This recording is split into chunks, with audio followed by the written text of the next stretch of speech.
சைக்காலஜியின் படி உங்க உறவு பாதியிலே முறிஞ்சி போக இதுதான் காரணமாம். உடனே மாத்திக்கோங்க.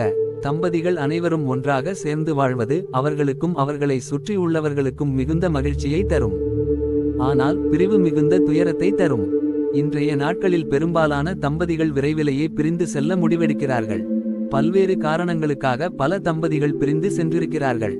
எல்லாம் சரியாக போனாலும் பிரிந்து போன உங்களது கடந்தகால உறவில் என்ன தவறு நடந்து இருக்கிறது என்று அடிக்கடி யோசித்திருப்பீர்கள்.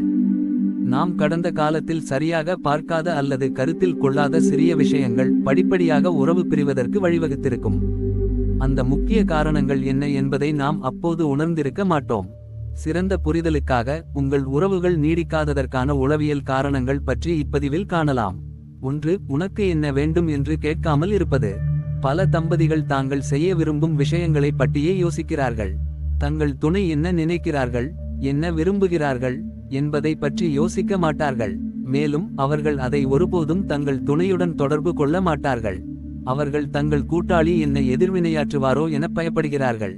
அது அவர்களை எல்லா விஷயங்களும் தங்களுக்குள் வைத்திருக்க வைக்கிறது.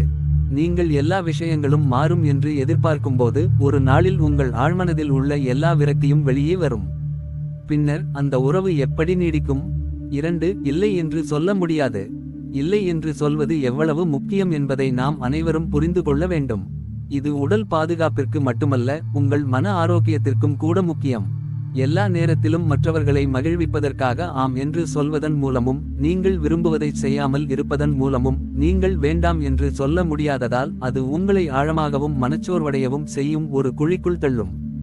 தேவையற்ற உணவு, உடலுறவு போன்றவற்றுக்கு உங்கள் துணையிடம் வேண்டாம் என்று கூறுவது, உங்கள் துணை அதிக வேலை செய்ய விரும்பும்போது வேண்டாம் என்று கூறுவது மிக முக்கியம். ஒரு உறவில் இதை உங்களால் சொல்ல முடியாவிட்டால் அது வெறும் வேற்று பந்தமாக மட்டுமே உள்ளது. அந்த உறவு முடிவை நெருங்குவதாக அர்த்தம். 3. எல்லைகளை வரைந்து செயல்படுத்தவில்லை.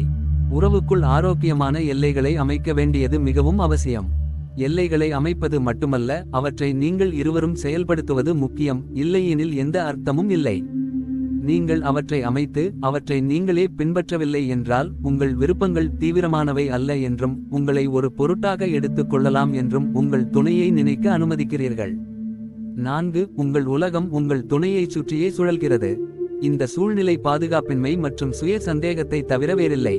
உங்கள் பங்குதாரர் அருகில் இருக்கும்போது மட்டுமே நீங்கள் நன்றாக உணர்கிறீர்கள் எனில் அவருடைய இருப்பு உங்களை தொலைத்து பயமாக உணர வைக்கும்.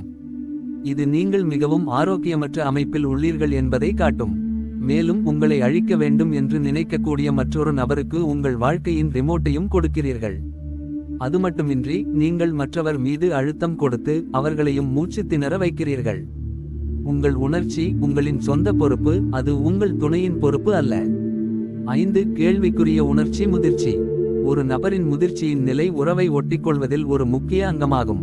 ஒருவர் எவ்வளவு வெற்றிகரமானவராக இருந்தாலும் அவர்கள் உணர்ச்சி ரீதியாக முதிர்ச்சியடையாதவர்களாக இருந்தால் அவர்களின் உறவு எப்போதும் மகிழ்ச்சியற்றதாகவே இருக்கும்.